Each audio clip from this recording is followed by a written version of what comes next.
to the policy discussion session proper now.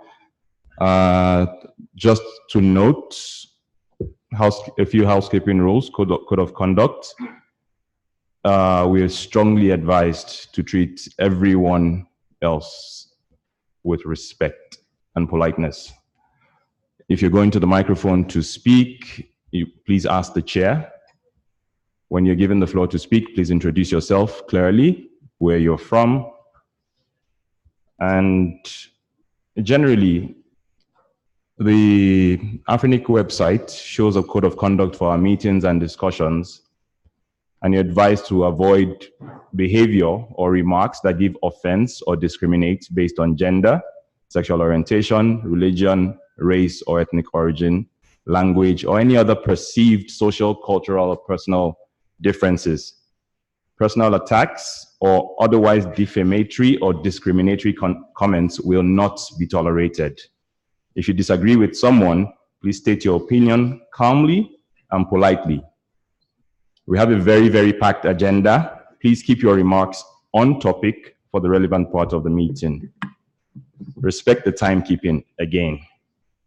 Respect language differences and give consideration to the interpreters who have to translate what you're saying into other languages, so try not to speak too fast.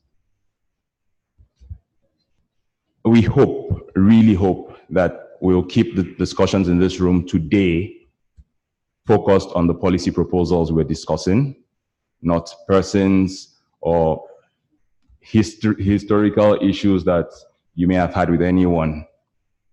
Be assured that you will be asked to leave the room if you do not conduct yourself in a respectable manner. Thank you very much. We'll start with the first proposal, multi-homing not required for ASN.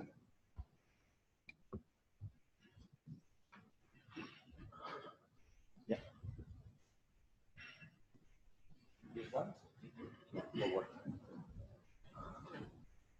I'm not sure I'm going to see the screen from here. Okay, more or less. Okay, so the first proposal I'm presenting today, multi-homing not required for ASN. Is the first one, Ernest?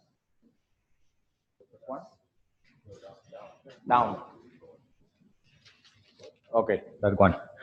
So the problem that we have is that when the ASN assignment policy was originally designed, we had concerns because we have only 16 bits, right? Today, this is no longer an issue because we have 32 bits. And also there was another point, which is that originally it was expected that only organizations which are multi-homed, because they need high reliability, they require an ASN. Today, this is not anymore a concern. Today, it's perfectly valid for many organizations to have a single link, not be multi-homed, and still match the SLAs that they need. And in addition to that, when we look into the IPv6 deployment, there is an increase of organizations that will require an ASN, and they will get also their own PI space. Okay, this change a bit the game compared with IPv4, where you don't need that because basically you can use the addresses of the provider and use NAT, right? Okay, so what are the changes I am proposing for this? At your left, you have the actual text. Sometimes it's smaller letters. It's just to have the reference, and I put in bigger letters in the other column in the right what I am proposing. So one of the first things I saw in this policy is that there is a lot of redundant text. I guess it becomes because we have evolved the document from different documents and then integrated in a single policy manual. So there is a repetition of this text that is already in other parts of the policy proposal. So it's explaining that Afrinic is meant to be responsible for the proposals, for the policies for the region. All that is not necessary to repeat in every section, right? We have that in the policy manual already. So this means that all these points that we have from 7.0 to 7.2 become very, very short when we review that. In a sense, there is no change here. So I am not changing anything in this specific part of the text. Section 7.3, it remains the same, no change at all. Okay, so I just put it remains the same text that we have because it's just definitions that are still valid. Now, in section, of course, because we have reduced the text, there is some renumbering. So now what it was section 7.4 now becomes 7.2. And I just mentioned there the 32 bits AS numbers to make it clear for private AS numbers as well as the 16 bits ones. And the real change that we have is the text that I have at the bottom of the slide to your right in red color. So basically what we are saying is that in order to be able to get an ASN, you need to have either a unique routing policy or need to interconnect with one or more ASNs which require a global unique ASN. If you cannot match this now when you request the ASN, but you are going to meet the criteria within the following 6 months, it's okay, because maybe you start the preparation and then you will get the links in a few months. And I think that's basically it. I have here some references because we have the same changes more or less in all the other regions. So we are basically aligning our view on this. And in fact, I proposed a similar change in the recent APNIC meeting, and it reached consensus. And I think that's all. Yeah, I will keep this slide in case there is any question. Thank you, Jordi. The floor is now open for questions and comments. Yes, okay. Jan, please. Testing 1, 2, 3. It's working. Geert John de Groot, innocent bystander. Okay, so ASN numbers are used for BGP to express routing policy. Routing policy you can only define if you have 2 or more peers. What is somebody going to do with single-homed with registering an ASN? Can you describe the technical need for requesting an AS number if the network is single-homed? As I explained it, if somebody is not right now multi-home, but it's going to be multi-home in a few months, may start the process already, okay? Then they can ask for that number at that time. Well, I can it's a matter have a garage built just in case I want to buy a car in the next 20 years, but perhaps it's a simple administrative thing. I was actually the person at the RIPE NCC who proposed the thing at that time to do 2 things, and it's very simple. If you this does not require major network configuration differences to make major changes. You know, you get your number. Sorry, you decide that you get multi-homed, right? You know who your upstreams are because otherwise you don't get multi-homed. You ask for your number. Simple. You tell your registry, these are my upstreams. You have the numbers or the names, whatever necessary. Then it's router BGP blah, neighbor blah, neighbor blah. That's it. This is not a change that requires 18 months. Again, for somebody who is single-homed, and I have seen too many requests that just say, oh, you know, we want numbers. And that's not what the intention is of the ASN. ASN is to define routing policy, and if people don't have clear established rules as to circuits will be landing within the next 6 months, I see no reason to get them. But there is one more point here, is that you may have a single link but have multiple biddings. Sorry, please repeat. You may have a single link, you may not be multi-homed, but have multiple peerings. So that if link. you have multiple peerings, then you have pressure policy. That is acceptable under the current thing. Again, the only thing the current policy asks, yeah, if you peer, mention the numbers, or if the numbers are known yet, the names of the people you are peering with. That's the current requirement. That's still, your example would work under the current policy. There's no need to change. The only reason to change it is that people can get numbers to put on the wall or something, I don't know. It's not, there's no technical need. If they have peerings, even if they have private peerings, they say, we want to peer, that means they have 2 peers, that means under the current policy they qualify. Again, I don't see a reason to change. Thank you. This is Alain again. I want to follow up on what Gedjan said, but add more. I think the problem statement has issues. Your problem statement started that saying that when we were designing the ASN assignment policy, the main concern was 16-bit. This is wrong because we have updated the ASN policy for the 4-byte ASN. We did this in 2005, and we had a clear timeline. Where do we start allocation 32-bit, etc., etc. And even if you look at RFC 6793, which extended the ASN, he said it does not is not stating any change in the assignment of the ASN, and we updated the policy. So saying that when we were doing this, so the concern was 16-bit is wrong. Okay, it's wrong. Well, it was one of the concerns.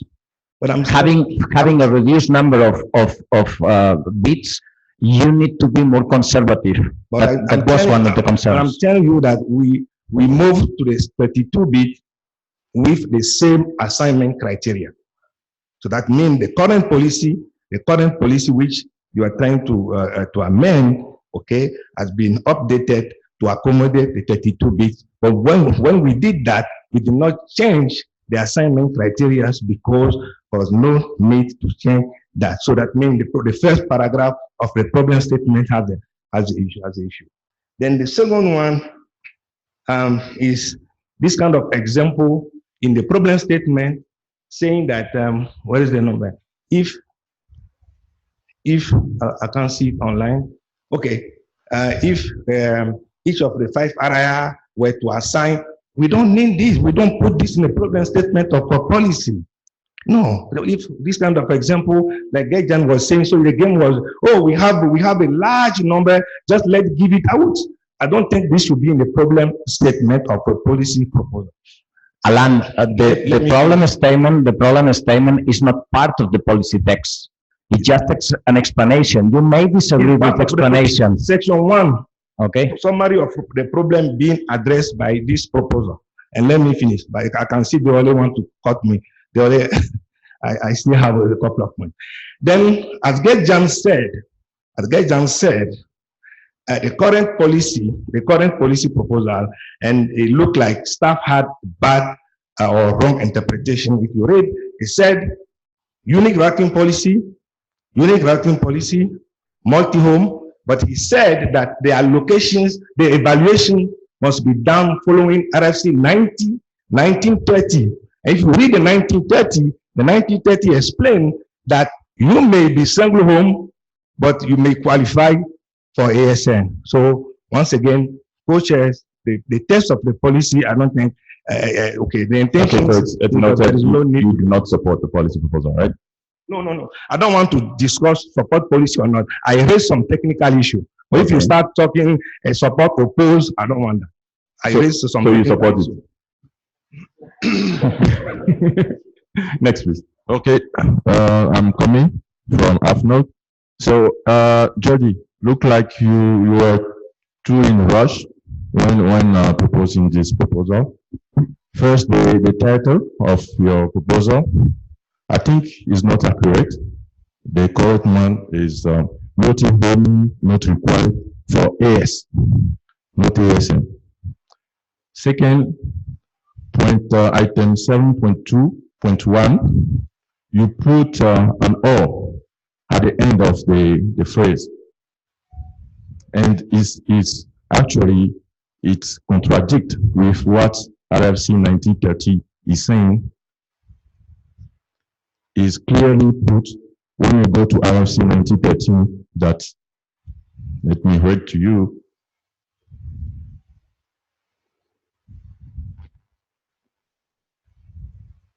Okay, basically it's the same phrase without or. When you put in or at the end of the sentence, it will mean that having a unique routing policy is just an option, okay, which is not what the IRC is saying. And last point is, I want to hear what is your understanding of multi-homing, because I can see at item 7.2 and 2 the difference between what you have put there and the old test. So thank you. Just keep going. I don't think we need to spend so much time discussing. Please go ahead. Next. Okay, my name is Frank Habish, Tanzania. Sorry, Tanzania Internet Exchange. I support the policy. I believe it should be more easy for resource holders to get ASNs. I believe, as was just discussed on the microphone here, we were conservative when we had the 16-bit numbers, and we expanded the number range, and we stayed conservative, maybe too much. I support it. JJ? I think I should let, because it's my second term. So. I neither support nor oppose the policy. I have no problem with it going forward. But I will point out that this equivalent policy has been adopted in pretty much every other RIR, and it hasn't caused the world to end. It hasn't caused us to deplete 32-bit ASNs more rapidly. There's no sign that this is causing any trouble. So I think making less friction for people to multi-home and making less friction for people to deploy internet resources using BGP and using a mechanism that will allow them to integrate in the larger internet more smoothly is a perfectly fine thing. Thank you, JJ. Okay, can we get the other slide up, please? That one? No, there was, yes. Because the last bullet point alarms me. And we talk about ASNs, we're not talking about IP space, but I want to point it out anyway. Do I understand correctly that if an organization, in your view, that first you consider renumbering IPv6 to be difficult, something we have been working on for 30 years to make possible. You consider IPv6 to be difficult, is that correct? IPv6 to be? IPv6 renumbering to be difficult. Yes. Okay, so we have that on the record. That is a problem because that was one of the design requirements for IPv6, but never mind that. So is it the intention of the proposal that every organization who wants PI space would just go to Afrinic and say, okay, can I have a /48 and an ASN number, please? And we introduce and even make worse the problem of non-aggregation. Every customer getting their own prefix in, every customer having their own ASN. That's not a problem, but every customer having their own prefix in, and causing routing issues which are not solved by Moore's law. Do I understand your proposal correct? Not really. This proposal is not changing the IPv6 PI, so I am not touching that point at all. Okay. What I am saying is that if an organization got an IPv6 PI because they have a specific routing policy, they should be able to get an ASN. And I am trying to simplify that. That's it. Okay, again, I guess it's not clear. What do you mean with a routing policy? Because I hear different things. What do you mean with a routing policy? Please explain. They have their own specific routing decisions. They run BGP and they have different routing decisions, even if they have no multi-homing. What routing decision can you make if you're not multi-homed? And I'm, again, peering with others, I consider multi-homed. Okay. If you consider that multi-home, then it's obvious. The current policy says mention 2 AS numbers. It does not say you need to have 2 upstreams. It says mention 2 AS numbers. As long as in your router configuration, you can type router BGP 123, neighbor number 1, neighbor number 2, you qualify under the current policy. Is that correct or not? If services can confirm that they are doing that way, yes.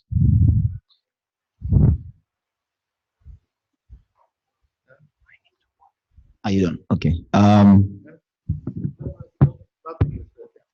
Hi, Madhvi Gokul, Acting Head of Member Services. So for the evaluation of the ASN requests, if someone says they're multi-homing, they do give us 2 AS numbers, and they also give us the contact emails of those ASNs. What we do is we will contact the holders of those ASNs and get them to confirm that they have a peering agreement. If only one of them responds and the other one doesn't, we don't consider it as being multi-home or planning to be multi-home. On the other hand, we have organizations that connect to the internet exchange point, and as long as we hear from the exchange point that they are peering at the exchange point, these are considered as multi-home. The ASN appeared in previous policy implementation experience reports. Okay, what we have observed as hostmasters is we have an organization that comes and says, I would like to do BGP. I have only one upstream provider, and I want to do I need a public ASN to route my resources on the internet. Okay. They choose to have one provider. We do ask them, are you planning to connect to an exchange point that would comply a bit with the multi-homing? They tell us no. All right. So this is what we've faced so far. Thank you. Do you consider that technical justification? DJ, microphone, please. Sorry, I meant to you, Matvi here. Matvi, do you consider this case, so an organization that has only one connection out, do you consider then to have a technical reason to have an ASN? Because there's only one way they can send that traffic out, that's that one link they have. Okay. What we used to do, and I think we still do, we do ask the members, if you do want to do BGP, can you use a private ASN for that? They say no, they would like a public ASN. And sometimes it's the operators that are asking them when onboarding them, do you need to give us a public AS number? By the way, just as a clarification, this policy proposal come out as a result of the policy implementation report in the previous meeting, if I recall correctly, right? Yeah. Okay, thank you. Microphone queue is now closed with those on the queue. Go ahead, please. Okay, Pascal from Nigeria. I'm looking at 7.2.2 of the proposal. When you say an organization will be eligible if it can demonstrate, if an organization cannot demonstrate in 6 months, because from the way I understand that text is that it should be able to be assigned an ASN, then it should be able to demonstrate in 6 months.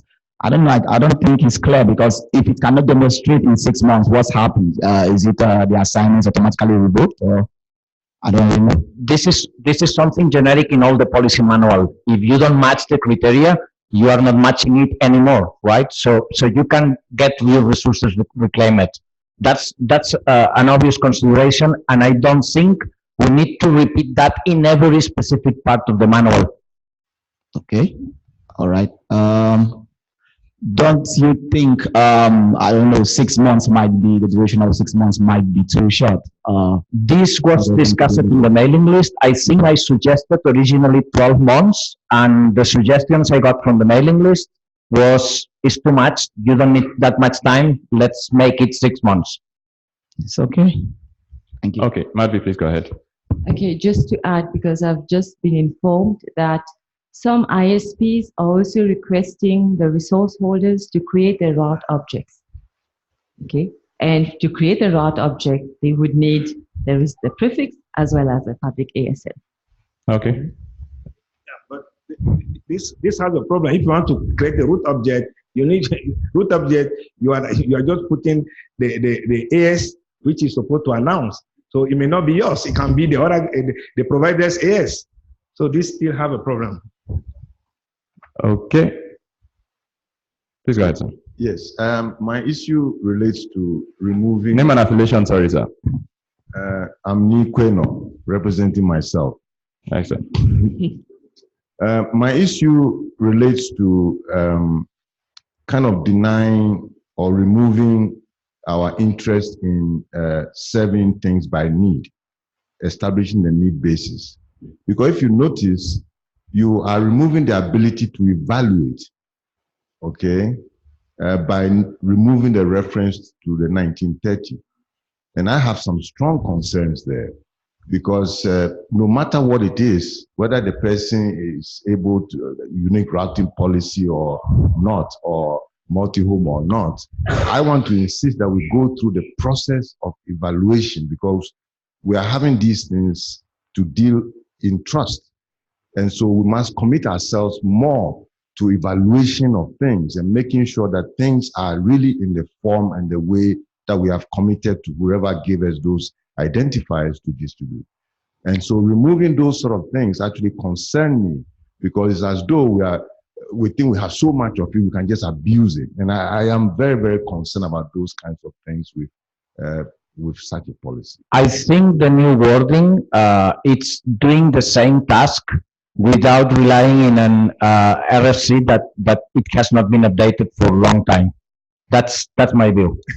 Please, let's stay with what we've committed to. Let's not just start assuming and imagining that the language is the same. It's not the same.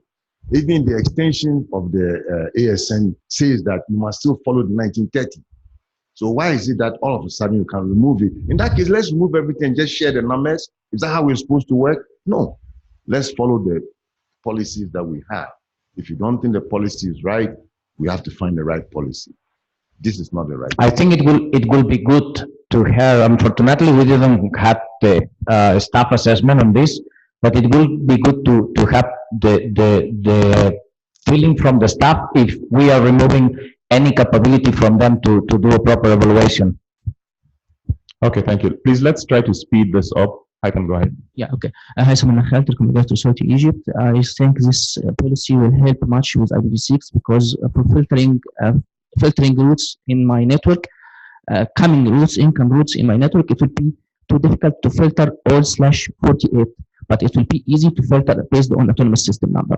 So I can filter one autonomous system number, and this autonomous system number could hold or could carry multiple routes. So it will be easy to me to make filter. Other incoming route from a single home entity or single home network. Thank you. Thank you. So I support it. Okay. Okay. This is Alain again, and to follow up on what Professor Min just said, look at 7.2.2. Interconnection with one or more other ASN. It shouldn't be ASN, so but it has to be fixed. Other AS which require a global. How do you define? How do you qualify? Or when do you? Or how do you want staff? Okay, to determine that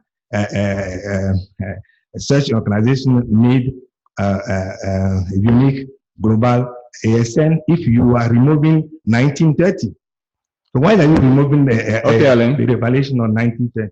Okay. So we do have last comment, Owen, please. Owen DeLong, DeLong Consulting. I think the reference to 1930 is a red herring here.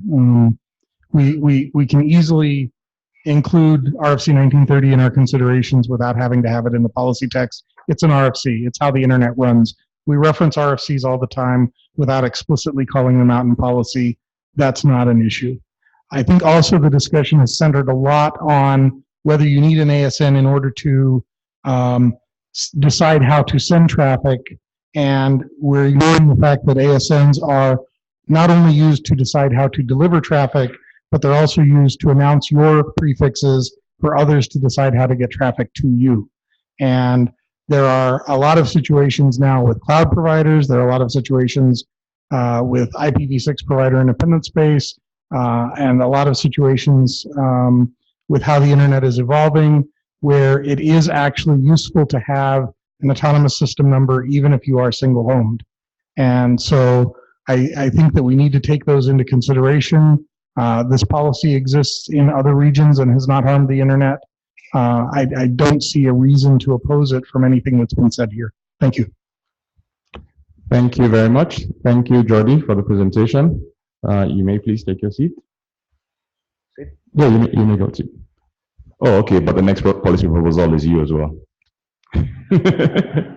Anyway, clearly you guys still need plenty of time to discuss this and agree on a way forward. There's no rough consensus to proceed. It goes back to the list for discussion. Thank you. I would like to say something which is, I think, very, very important. We have got a very fruitful discussion here, but if we have this discussion in the list, probably we either avoid having this presentation or we come here with already a more global consensus. So please participate in the discussions in the list, because we are wasting a lot of time. Thank you. So next policy proposal is IPv4 inter-RIR legacy resource transfers.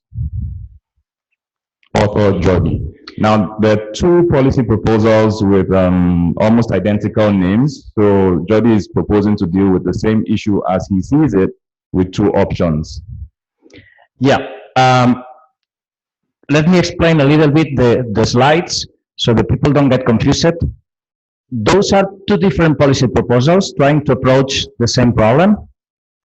Instead of doing two presentations, I think it's much easier to actually have a single slide set, because there is only one sentence of difference between both policy proposals, and I'm going to use two colors. For the first one, blue. For the second one, red. So we can see very easily in the slides the difference between both policy proposals. So the first of the policy proposals, it means basically that we will allow only transfer IPv4 resources bidirectionally with other regions if those resources are in the sense of outgoing legacy resources in Afrinic, okay? So we can receive any kind of resources, but we will be able to transfer only to other regions those resources which are legacy. And the other one is what I call comprehensive. So it means we can transfer bidirectionally any kind of resources. Obviously, we are speaking only about IPv6 here. So that's basically what I just explained it. So the text that is remarked in blue, it means is the first policy proposal, number one for the scope of this presentation, which is only legacy resources can go out from Afrinic to other regions. Basically, the reason for having these two proposals is because I understand that there is a lot of concern with any inter-registry policy proposal or inter-registry transfer policy proposal about, hey, if we open the door, all the resources that we have in our region will go out. Okay, so I understand the concern, and that's the reason I am doing two policy proposals instead of just one. So giving the opportunity to everyone to consider if they have this feeling, which I believe is wrong, but they can consider both situations. Now, right now, all the other regions have already in place a policy proposal for transfers. And all those policy proposals have no restrictions. The last one was approved in the last LACNIC meeting. They have denied having inter-registry policy transfers for many, many years, I think 3 or 4 years. There have been different sets of authors trying different ideas. And finally, in the last meeting, it was approved, and I think 2 days ago, it was sent for the ratification of the board. Okay, so that was the last region that didn't have this policy proposal. Not having sufficient resources in Afrinic, it means that you are challenging the opportunity to create new business that will need resources. Right now, you still have resources, but you are entering in about 8 or 9 months, maybe 10 months in the next exhaustion phase. So that will means that the number of resources that organizations within Afrinic can get are smaller and smaller. Okay. The fact that you don't have this policy proposal right now, or this policy right now, is not disallowing organizations to sell resources under the table. And this is actually happening, okay? I have not been able to find exact names of organizations or persons that do that, but I know by the fact that some organizations in LACNIC have got resources from here. And this is not something I am saying. It was confirmed by many people in the microphones in the last meeting. Okay? So this is happening, and if you don't have a policy, you are not having control of that. So I think that's really bad, because one of the missions of the registry is having accuracy. And by this way, you are not getting that resolved. There is one additional point here, is that when you start deploying IPv6, one of the best possible ways to deploy IPv6 is using things like, for example, NAT64 or 464X-LAT, and that requires that you have a small new blocks of IPv4. It may be not enough what you have right now, okay? One of the difficulties of deploying IPv6 is that some people is, instead of doing IPv6 deployment, or in parallel to doing IPv6 deployment, they start using carrier-grade NATs. And when you use carrier-grade NATs, and you have certain applications or services like games, online games, when they detect that you have IPv4 blocks in your carrier-grade NAT, they put the blocks in blacklist, and they don't remove the blocks from the blacklist. So unless you really do a big IPv6 deployment very quickly, it means that your IPv4 blocks will become useless, and you will need to exchange them or buy new ones. Okay? So this is becoming a real problem. It's not talking about illusions or anything like that. So you really need to have the ability to get new addresses, and in other regions they have going faster with IPv6 deployment, and they may not need those IPv4 addresses. So again, we have two proposals. The first one, blue color, number one, is only allow transfer of legacy resources. The problem with this policy is that as a result, you will be able to transfer resources to and from LACNIC and RIPE, but you will be able to transfer only legacy incoming resources from APNIC, and you will not be able to get incoming resources from ARIN. Okay? While the second one, in red color, will allow all kind of transfers with all the registries. So that's the basic difference between both policy proposals. Yes, with the blue one, you are somehow protecting yourself from all the resources to escape, if you believe that. I don't believe that. But you will get a limited number of resources, especially, and you will understand why it's important in the next slides, resources incoming from ARIN will not be possible with legacy transfers only, okay? If, and the way I have designed the both policy proposals, if both policy proposals reach consensus, because the community think that, well, I believe this is good, but I am happy also with the other one, for example, the text is made in such a way that the number two, which is a broader scope, supersedes the number one, okay? So that's not a conflict in the PDP. Now, again, I have in this case 3 columns. The column in black, smaller letters, is the existing text for the intra policy transfers. So we have already today a policy for transferring addresses within the region.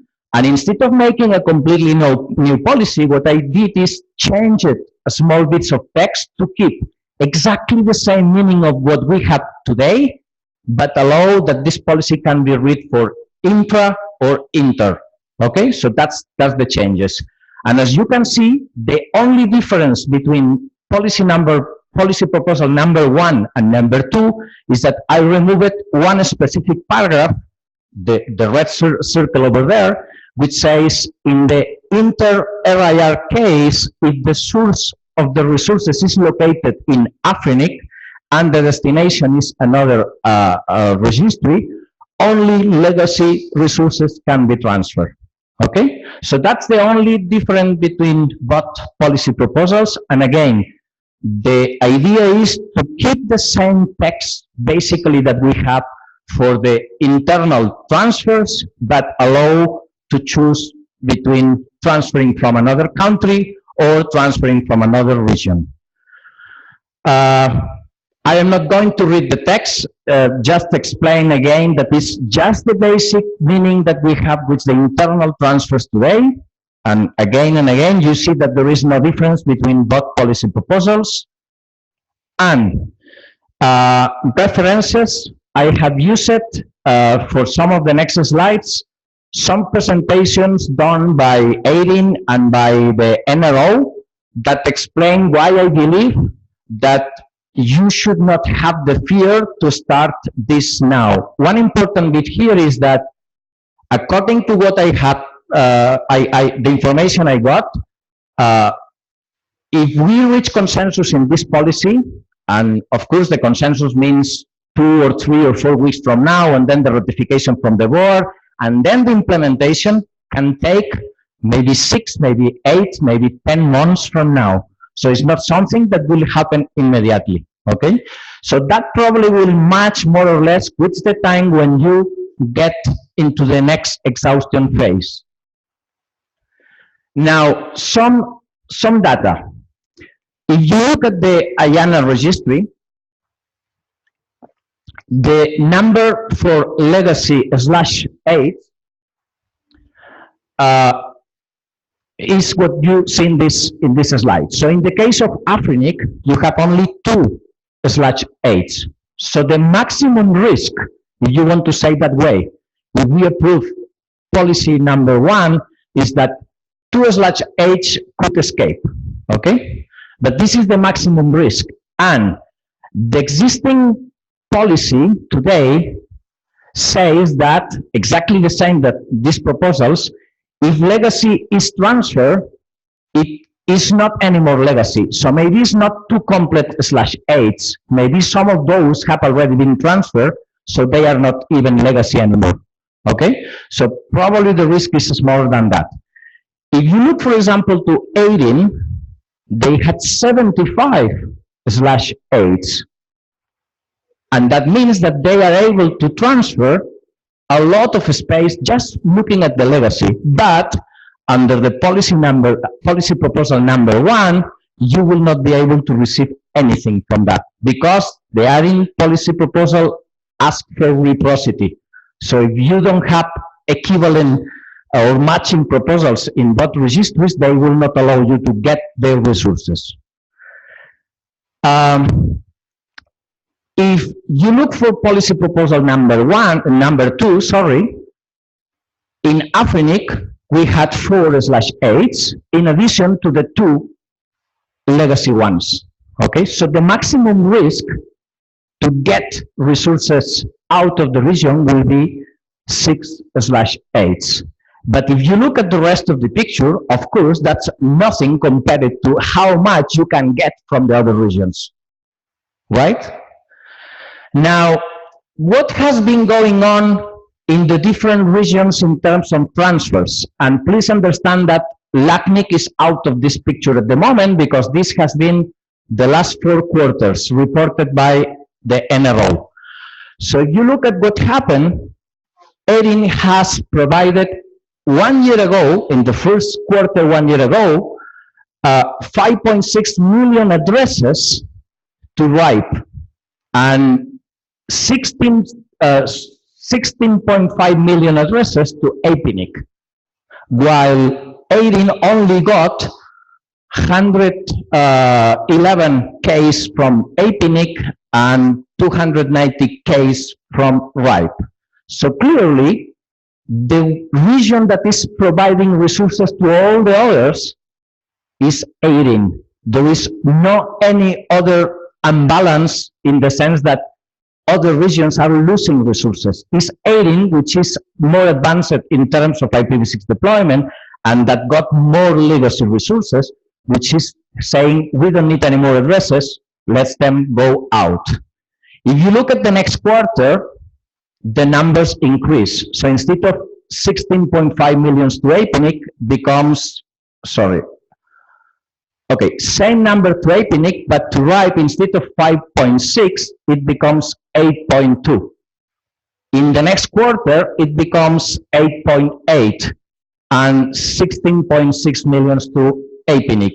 And the last quarter, which is the first quarter of this year, it becomes 9.25 million addresses to RIPE, 16.7 million addresses to APNIC. And still you see that the accumulated number of transfers from APNIC to Erin is only, instead of 111 that was 1 year ago, now is only 126K.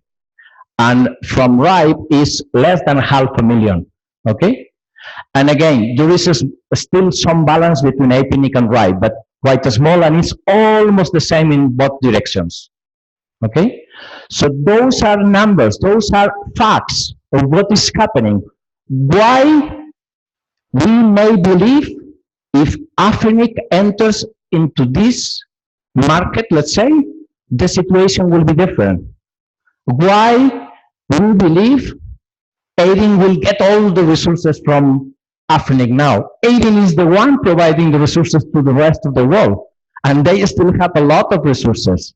Okay, so there is no sense to have fear that this will become a problem for the region. Actually, this will become a solution to keep growing and to allow us to deploy IPv6 in a more effective way and less expensive. Because if we don't go to things like 464XLAT, deploying IPv6 becomes more expensive. There is a couple more of graphics. This is a graphic from Erin. It's only until part of 2018, so it's not complete year, but it shows the total number of addresses that Erin transfer. And if you try to match that with the previous slide, you see that it's the same. Okay, so it's like almost half a year or maybe 3 quarters ago, it's about the same. And this is showing how it goes up, down, but it's in general growing up. Okay, and there is also this second slide from Erin that basically says that the space from Erin in the same terms, so that was, I think, middle or maybe September of last year, the space managed by Erin decreased in 14 million IPv4 addresses because they provided those addresses to other regions. However, because the transfers policies in general state that when you transfer addresses, they lose the status of legacy, it means that we are cleaning up the legacy thing from all the world because we are getting no legacy space, because that legacy space, actually 30 millions of IPv4 addresses left being legacy and now are in the system. Okay, so this is good for all, because it means no more legacy space is going to be there. It means everything is very clear, very transparent under the policies of the registries. Okay, so legacy, remember, it was before the registries exist and they are not most of the time covered by policies. And that's it, basically. Questions? Thank you. The floor is now open for questions and comments. Madvi would go first with a response from staff.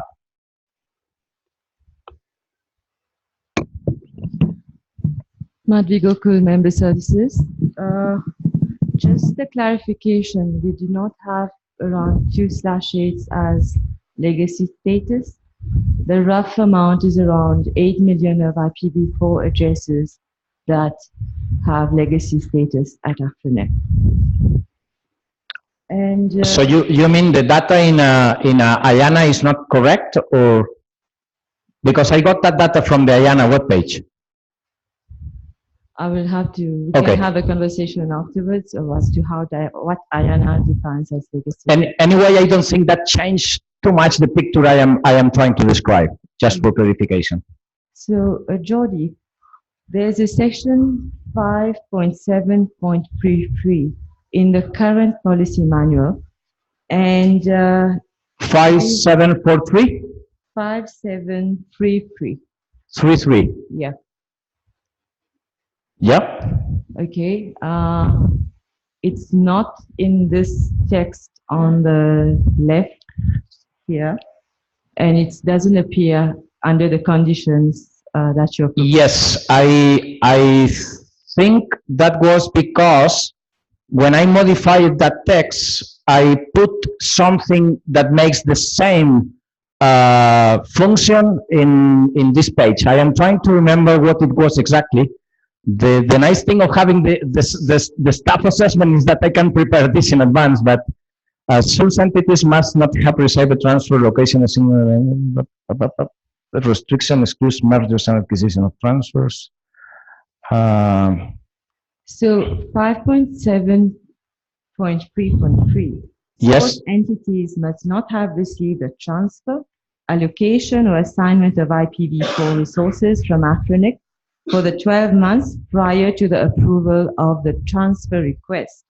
If this is removed, it will in fact, the removal of this, then what we will have here is in the policy manual and section, in the conditions for soft lending, all right? In there, it is mentioned that the organization should show demonstrated needs for the next 8 months. So 5.7.3.3 has transfer, has also allocations and assignments from Afrinet. So is it your intent to remove? No, look at the next page, 5.7.3.1. For an organization within the Afrinet service region, Afrinet must approve the recipient need for the IPv4 number resources following existing policies. So what I am saying is this text is not any more needed because you have other sections of the manual that refer to that. I think that my understanding is that to resolve the problem. And in the following point, you see for an organization in another RIR service region, the relevant criterion will depend on the relevant policies in the destination RIR. So what I am saying is, in the transfers policy, instead of having a specific text for every kind of transfer, we are accommodating to the existing rules in the case of Afrinet, in the rest of the manual, in the case of the other regions, in their own manuals.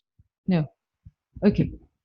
The way it is seen here is a new member can come to Afrinet, be eligible for resources under soft lending phase 1 or soft lending phase 2, okay, and then request for a transfer of resources under this section. Right. So they're complying with the needs of 8 months, and within those 8 months, they can still request for a transfer out of it.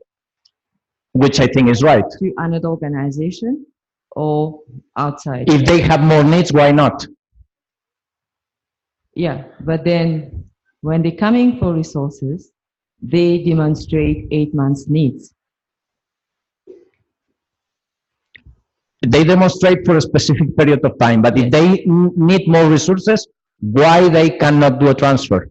No, it's if they need more resources, they can they can be recipient of transfers. Right. That's right. 5.733 says source entities. Source entities. So they're sourcing the resources to be transferred out to another recipient. Okay.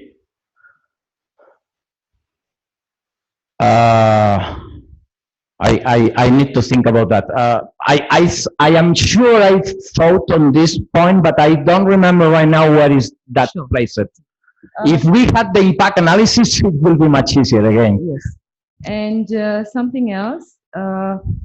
So this policy, when will it become effective? While Afrinic is still in phase 1 of the soft landing, like the current phase where the maximum is a /13 that can be issued, or in phase 2 when the maximum is a /22 that can be issued? I am not stating anything about that. So in theory, if we keep this text, it will become effective when it becomes implemented. So it's at the hands of the staff to, if necessary, somehow delay the implementation to match whatever you think is better. It's a possibility. Probably you should not do that, but it's a possibility. What I heard is that it will take about minimum 6, probably 9 months to accommodate this policy, because there is a lot of interactions with the other registries, right? So that requires a lot of effort, and I believe that will be more or less the time when you enter in the next exhaustion phase. Okay. I have something else. Okay, so you have the inter-RIR legacy resource transfer policy. So what we understand is it allows bi-directional inter-RIR transfers. So legacy IPv4 can leave Afrinic towards another RIR. And does it mean that both legacy and non-legacy resources from the other RIR can move into Afrinic? If the policies allow, yes. And that's allowed by RIPE and LACNIC, but not allowed by AIRIN and not allowed by APNIC. APNIC will only allow to have outgoing resources to Afrinic if they are legacy as well. Okay. Now, 5.7.2.2 of your proposal says that source entities will not be eligible to receive any further V4 address from Afrinic for a period of 12 months after transfer approval. Exactly. Okay. So if the source is a legacy resource holder, all right, and they transfer their resources, does this mean that they cannot become an Afrinic member and get more resources? Well, I think they could become an Afrinic member. That's not a problem, because they may need IPv6 or ASNs or whatever, but obviously they cannot get resources within 12 months. No, so within 12 months, will they be able to become an Afrinic member to get IPv6 and ASNs? Why not? Okay, and not IPv4? Not IPv4, right. Okay, thank you. Okay, thank you, Madvi. We are 9 minutes to the end of this joint session. I believe you've presented both proposals together. Microphone queue is now closed. Please keep your comments short. Thank you. Okay, again, coming up north from Togo. So, Jordi, once again, I think you are too in a rush. And if you want us, as member of the working group, to participate at the debate on the mailing list, you need to very clarify your test, because what I'm seeing in your summary of the problem being addressed and what you have just stated, I think the intent is to fix the depletion of V4 pool of Afrinic. So it's not clearly put like that, and it is actually a violation of the current PGP. That section is a recommendation of PGP first.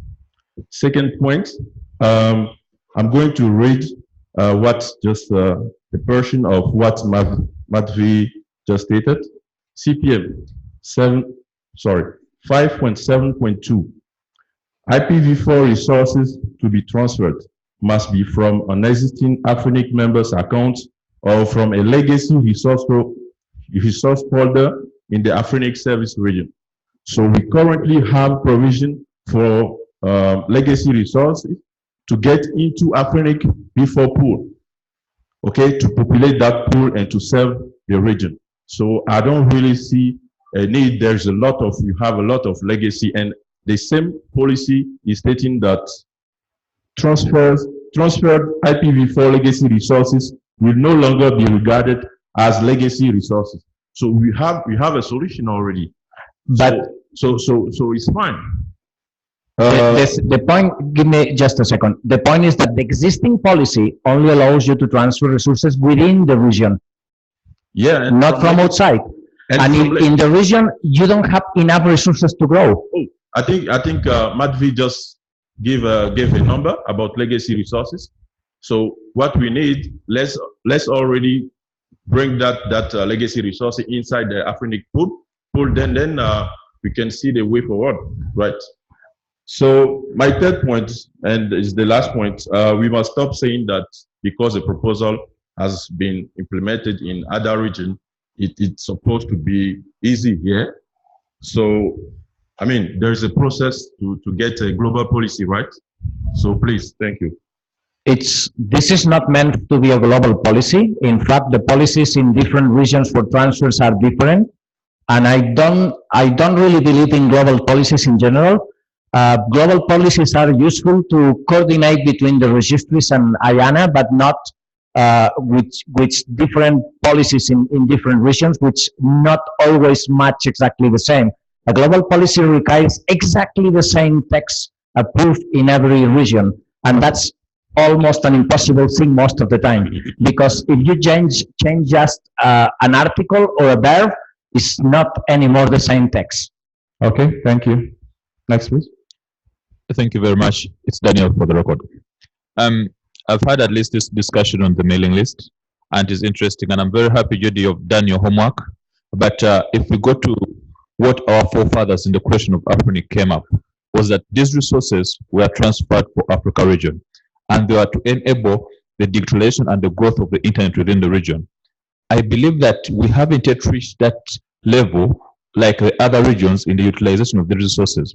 So these resources are for Africa region, whereby they are low, it's a marginalized community regarding to internet growth. So if these resources are transferred for the region, we as Africa, we are going to reach that period whereby we shall need these resources, despite the fact that the IPv6 adoption is happening, but the Africa adoption of IPv6 is still low. Metrics are there. You can be able to find that. Then you mentioned about the impact analysis, which also collides with the issues of the soft landing policy, which I think there is need for a review of the current resources. In my personal capacity, I don't think this policy is going to favor the African community until we get a clear audit or a clear review of the current resources that are in the market or that are in circulation within the region. And that will help to curb down the issues of black market IPs, because you mentioned in your presentation that some regions like LACNIC, of which weren't so much specific on the exact key entities involved in the transfer of the resources, are using IPs from Africa region, IPv4 addresses. So I think it would be good if you kindly call off that policy, because it does not favor the Africa region. And then also I'll ask for the members if they can be able to drive consensus for a review of the resources, because we as Africa, we need these resources for the development of the region and for the development of the infrastructure within Africa. It's an economic thing. If we don't look at the economics right now of the future of digitalization, then it is going to affect African growth. Other regions have passed the policy because they have reached a point whereby they need these addresses. I believe that everyone who understands the tech of networks is that IPv4 addresses are required for the translation of IPv6. I understand very well your business model of IPv6. Probably it would be good to have a discussion on how you can create a stable translation of IPv6 addresses without interfering with the pool. I believe until Africa is ready for IPv6 adoption, we still have the utilization of African resources for which were designed in the African region. So I don't believe whether it is legacy or non-legacy, whether it is delegated or not delegated, but I think your point is made, Daniel. Thank you. For the African region. Thank Next, you. please. What we'll do now is take a couple of comments together, or take all the comments together before Jordi responds, so that we don't have any unnecessary delay. Please go ahead. Yeah, okay. I am Haruna Umar Abuga from Nigeria. After going through this policy, I want to start by commending the author for coming up with such a proposal. I think as a region, we need this RIO transfer. That's if we're really serious about growing our internet community. I have some few comments actually. Since we are almost going to the second phase of IPv4 exhaustion, I think probably towards the end of this year, it is high time we start planning on how to fully migrate to, say, IPv6. But if we want to really look at that, we have to keep in mind from a technical perspective that you require IPv4 addresses in most cases to deploy V6. That I'm trying to make this comment for those who really think right now we don't need to receive V4 addresses from other RIs. We can do well with IPv6. No, we cannot just deploy V6 without implementing some methodologies like 64 tunneling, for instance. So even if we decide for whatever reason not to go with this policy, I just need to remind us that we'll be left with basically two options. The first, from a technical perspective, is to work with network address translation. That's not. And any technical person, any network person knows that there are many challenges that comes with using network address translation, which I don't have to mention here. Then the second option we'll be left with is buying from the black market. It's easier if you deal with registered RIs, APNIC, ARIN, RIPE, anyone, rather than getting from the black market. Okay. Yeah, does it. So in summary, I would like to say this is a good proposal and I'm in full support of that. It's good for the region. Yes, sir. Yes, I'm Nikweno. I'm having some challenges with at least with the document I've been reading. I think the problem statement is faulty, and help me if you can. It says that this proposal allows a solution. That's what it says. It says this proposal allows establishing a mechanism. That's a solution to allow, So I'm not sure if you should have even brought it here, because this statement is not a problem statement. It's a statement of solution. So I have some challenges with the way we are gaming the policy system and throwing policies all over the place. So that's one. The second concern that I have about this document is that it does use what I consider as unsavory language in section 2.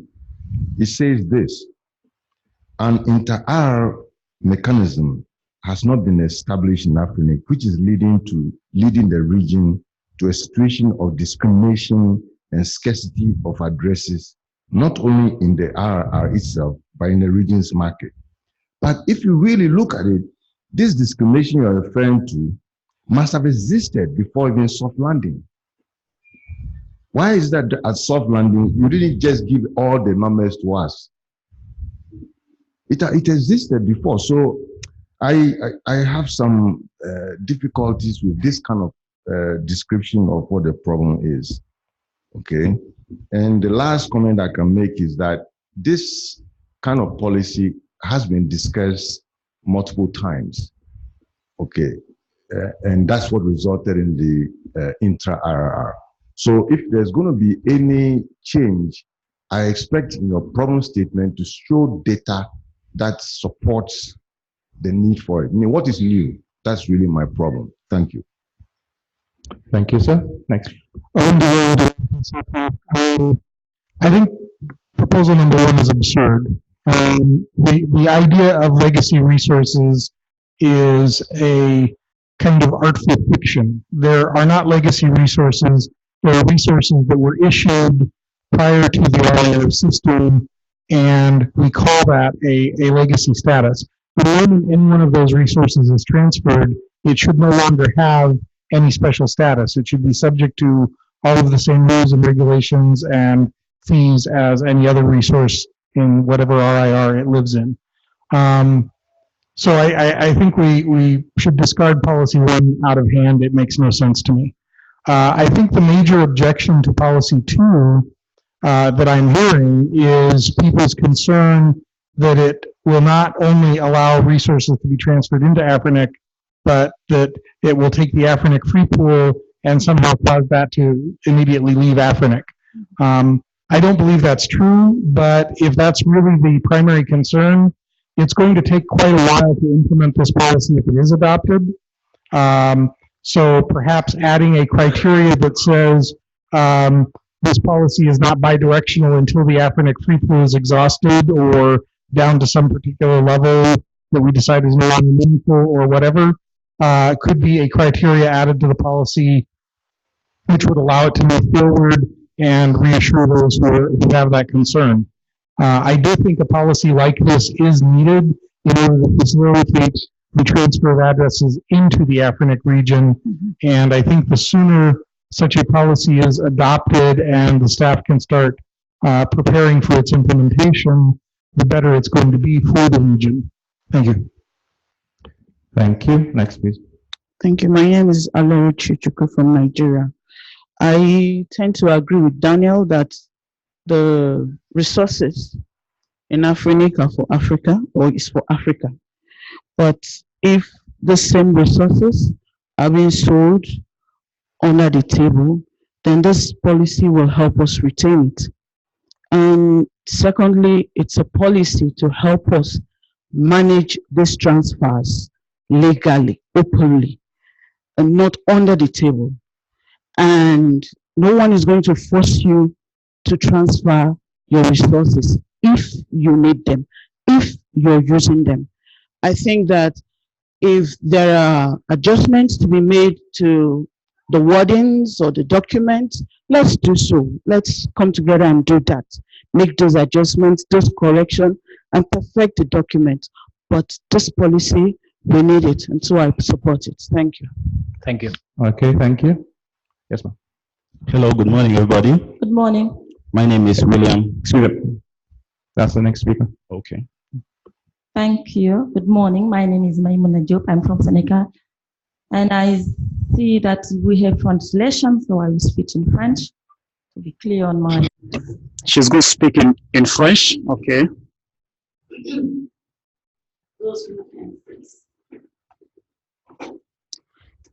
Put your headset.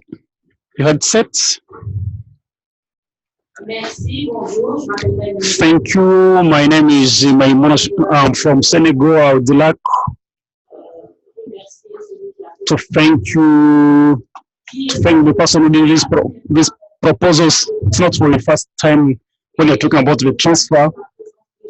And I'm very happy to see many in this room, which show that Africa is developing, and then we need internet here. We have many exchanges we have to share. We have new infrastructures in place. We have many resources which are there, and at that level, let us not be faster in such policies which is going to take away the African resources which we need. And who I am, I did many things with IPv6 in Africa, but you have to recognize that we need our addresses, IPv4 addresses. And tomorrow our sons, which are going to finish after 5 years, when he's going to start his internet, which is going to start looking for IPv addresses. As a member of AFRINIC, in that generation, which is going to come, which today, which needs those things in their side in 5 years to come. My name is William, a telecommunication engineer in University of Ilorin, Nigeria. Thank you, Jordi, for your wonderful presentation. I have no fears that if we implement this policy or this proposal, that we are going to lose some of our resources to other parts of the world. But nonetheless, I believe that if this policy is being approved, we stand to gain more from this arrangement. Thank you very much. Thank you. Hi, everyone. Good morning. My name is Bolaji from Nigeria. First, I would like to say thank you for the proposal, because this would, to me, will expand a whole lot of business in Nigeria.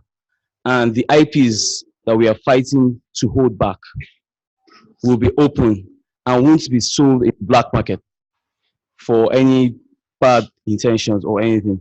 So just to be straight and forward, I support this proposal 100%. Thank you.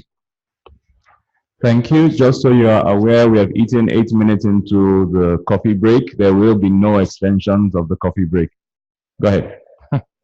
Hello, my name is Grégoire Eomi from Benin.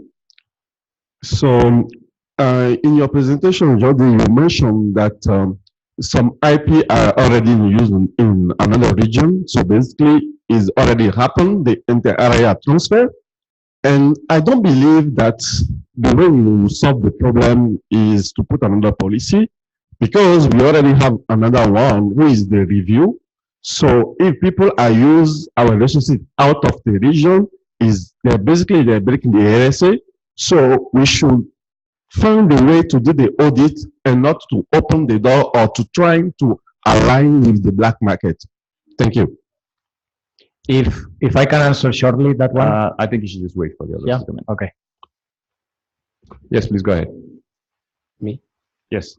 Bien. Donc, tu sais que je vais parler en français. Very well that I'm going to speak in French. Thank you. Two of my items have been discussed, but I want also to elucidate something very, very important, especially for the newcoming who are not aware. The most important thing is that the resources of Africa are not to be sold. They are now at the disposal of the community according to our need. If you say that, okay, we have to elaborate a policy to manage our legacy, it is a mistake. So they should not be managed by policies. If now people are now selling under the tables, so that is a concern. If these resources belong to Africa, so we should not transfer them. So it should be done in the region. Thank you. Thank you. Alain? Alain Ayina again, and I've been listening to the previous speakers, and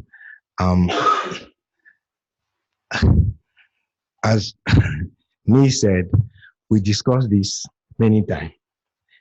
There is nothing new, okay? But we brought them again to discuss. Now, to follow on when looking at a way forward, for example, because they seem to say, okay, then you may adopt it and put some what did you say? Put some restriction of when it get implemented, etc., etc. So what I would like us to do, and we should really, really enforce this, is that let's do some data analysis, because we are all talking about I believe. Me, I'm from Dahomey. I can go and consult the Oracle. We should not be believe. I believe. Let's do data analysis. Let's look at the slide Jordi shows. Why is that? Arin is not willing to do one way?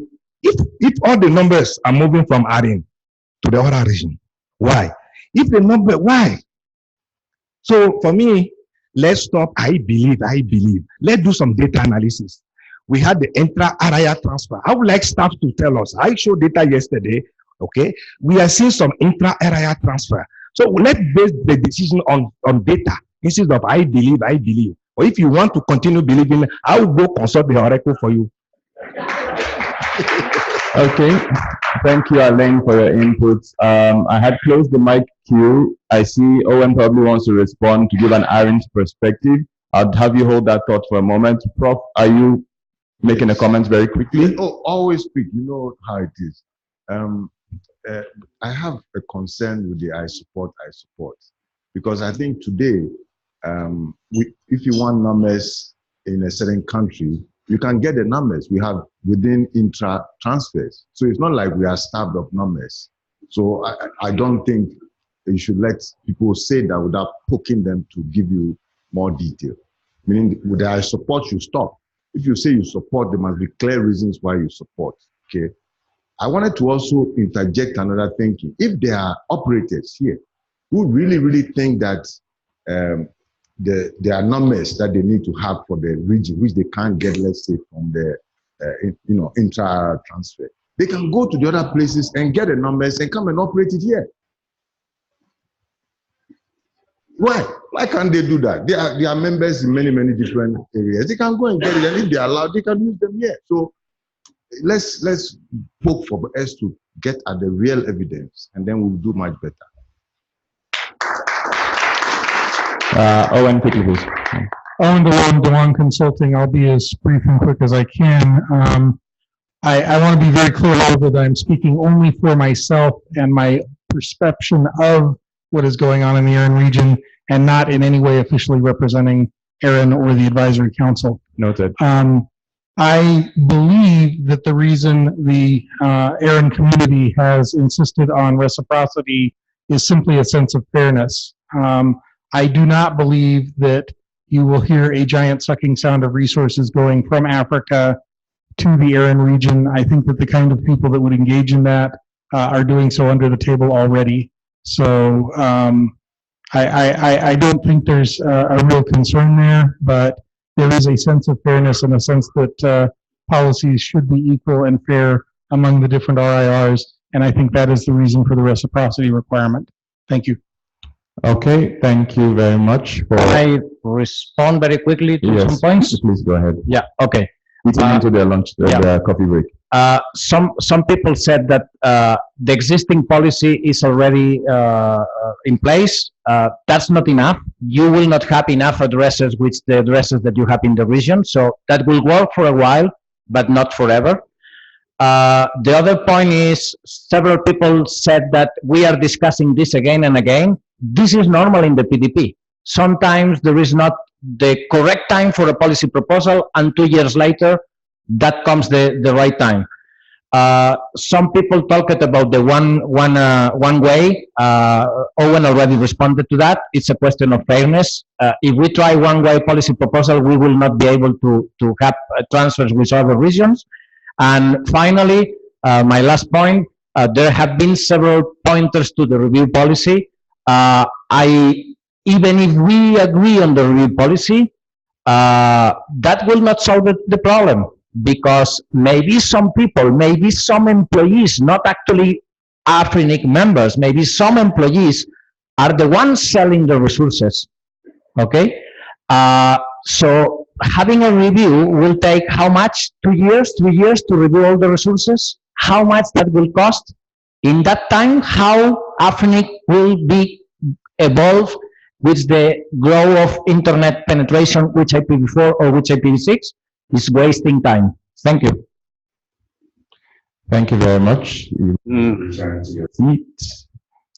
Thank you, ladies and gentlemen, for your active participation in this session. The co-chairs hereby decide that there is no sense of rough consensus for this to proceed. So the policy proposal is sent back to the list for development, refinement, whatever the community chooses to do with it. Both policy proposals, yes, to be clear. So the issue and the policy proposals. Thank you. We have 13 minutes left of our coffee break. We will resume at 11. Thank you.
Act and take the decision that may help or will not help the community. But currently, up to now, we don't have no policy that will cover this one. So we do think that the community is the one that will take the decision on its own interests. So in the current section 5472, we have this section say when AFRINIC can no longer meet any more requests for address space from the /8 or from any other available address space, the board may at its discretion and considering the demand and other factor at the time replenish the exhaustion pools, which whatever may be available to AFRINIC at the time in a manner that is in the best interest of the community. Our proposal is to this, the new section will be if the reserve /12 remain unused by the time the remaining available space has been allocated, the /12 will be returned to the AFRINIC pool for distribution under the condition of the phase 2 of the soft landing policy. So I just want to add that we will soon reach the soft landing phase 2. So maybe at the end of this year, but we don't know. So this, our proposal is we want to just to say, okay, this /12 have to go back and use the same policy that applied because right now we don't have any policy. So we already present this policy in Tunisia meeting and policy have been sent back to the mailing list because we don't have a lot of input. So that's why we sent back to the mailing list. We didn't get a lot of comment. So the only comment we get we don't have enough content to update the proposal. Thank you. Thank you, Gregoire. Now the floor is open for questions, comments, contributions on this.